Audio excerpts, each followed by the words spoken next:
Centrul Medical Sfântul Nicolae din Pitești a luat ființă în luna martie 2008, activitatea începând cu o bază de tratament de recuperare, medicină fizică și balneologie și laboratorul de analize medicale.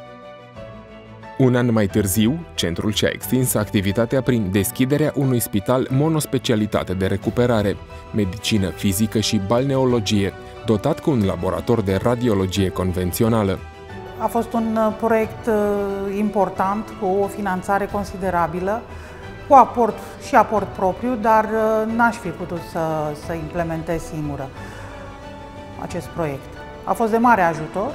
Acest proiect pe care l-am implementat în cadrul Spitalului Sfântul Nicolae a dus la creșterea capacității de tratament prin achiziționarea de echipamente de recuperare medicală, echipamente de radioterapie, prin care am crescut nevoia pacienților de a avea o terapie conformă.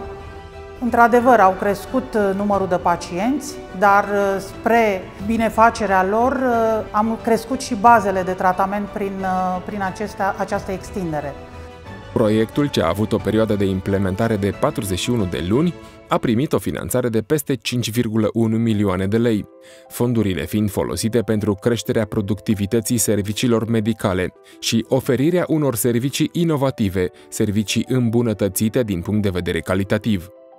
Astfel de proiecte sunt benefice pentru sistemul medical, pentru unitățile sanitare private, cum suntem noi, Spitalul Sfântul Nicolae, deoarece, până la urmă, în fața bolii, noi ca medici, în fața pacienților, nu există public-privat, există numai medicul și echipamentul medical cu care îi oferi serviciu medical și acela trebuie să fie de înaltă performanță.